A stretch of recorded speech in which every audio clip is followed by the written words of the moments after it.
अहो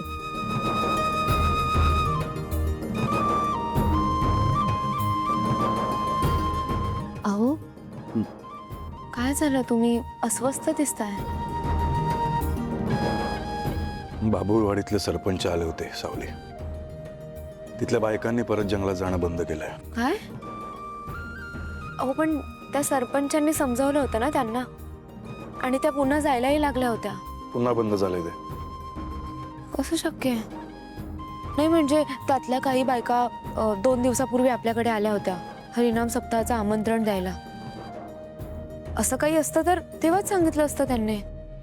तेव्हा काही प्रॉब्लेम नव्हता. कालपासून बंद झालंय म्हणे.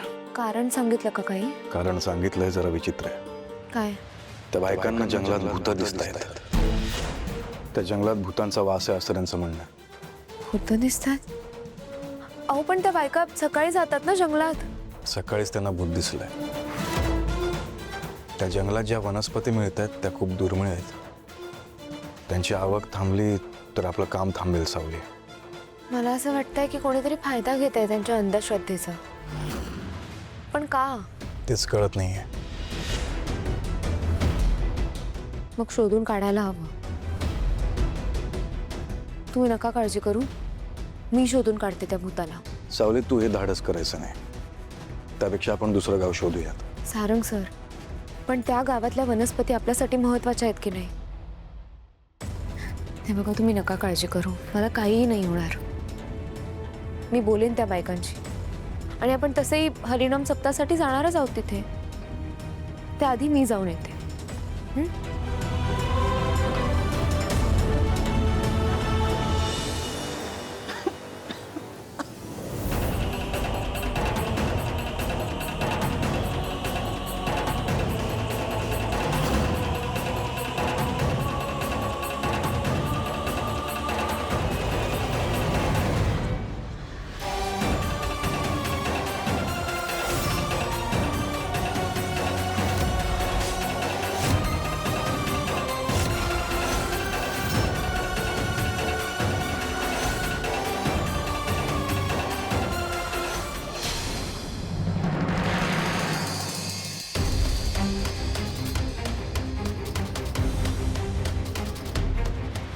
सत्तावीस वर्ष झाली हो, पण तरी सुद्धा हा दिवस आठवला ना तर अंगावर काटा येतो. म्हणूनच काही आठवणी पेटीत बंद असलेल्याच बऱ्या असतात,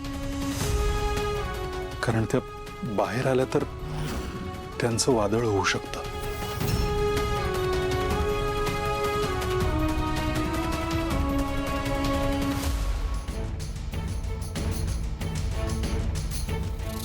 तरी सुद्धा अपराधी मन खायला उठतो. तिलोत्तमा, मनावर ताबा ठेव. तेच तुझ्यासाठी आणि आपल्या सगळ्यांसाठीच हिताचं आहे.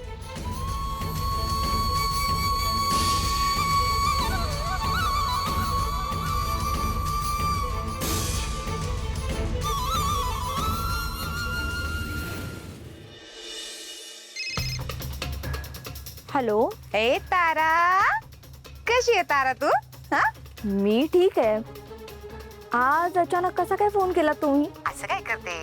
अगं लय जुने संबंध आहेत आपले. बाकी कशी आहेस तू? हो हो, मी ठीक आहे. आणि घरात कसे आहेत सगळे? सगळे ठीक आहेत. बोला ना.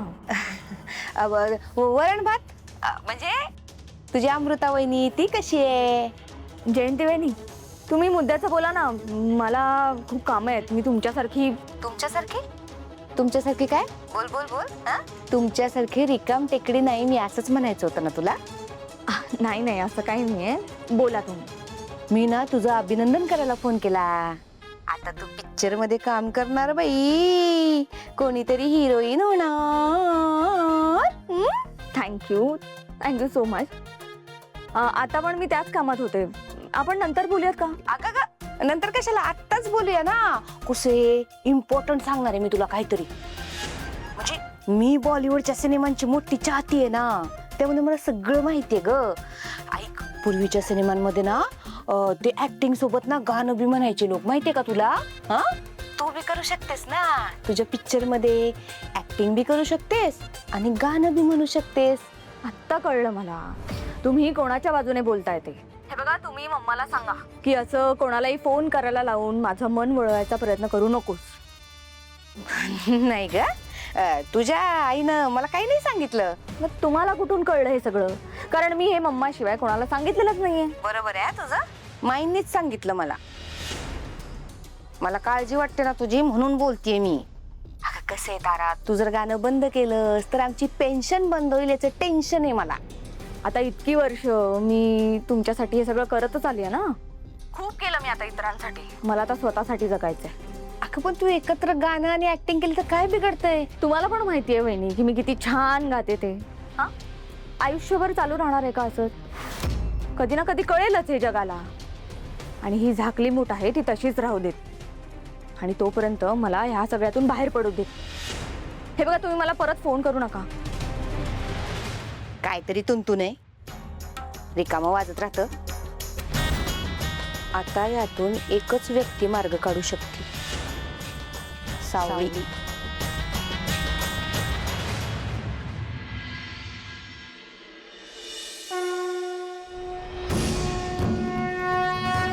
विठ्ठला,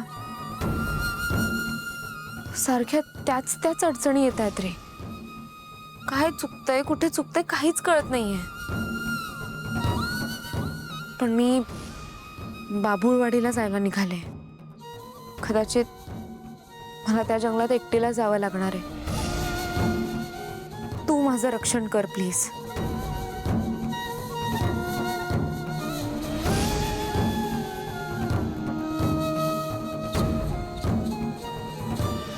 सावली वहिनी, अमृता वहिनी कुठे?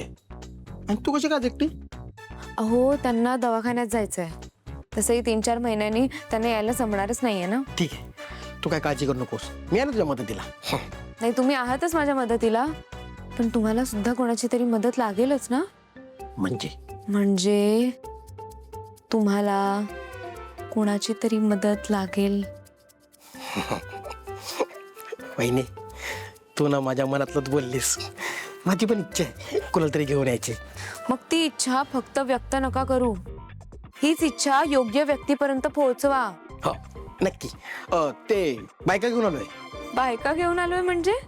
म्हणजे ते बाबुळवाडीला गेलो होतो ना, तर त्या बायका आल्यात बाहेरच आहेत. त्यांना बोललो आत्या आत्या, ऐकतच नाही. तुम्ही बाबुळवाडीच्या बायकांना इथे का घेऊन आलात? मी जाणार होते तिथे. ते सारंग दादा बोलला. बरं ठीक आहे, मी चहा करते सगळ्यांसाठी, आपण एकत्र जाऊ. नाही नाही नाही नाही, मी चहा करतो, मी आणतो, तुम्ही जा. आता ते मला प्रॅक्टिस करायला पाहिजे ना. बरं, तुम्हाला काही लागलं तर हाक मारा. येस, जा. चहा करायची. चहाची पती नाहीच आहे. चहा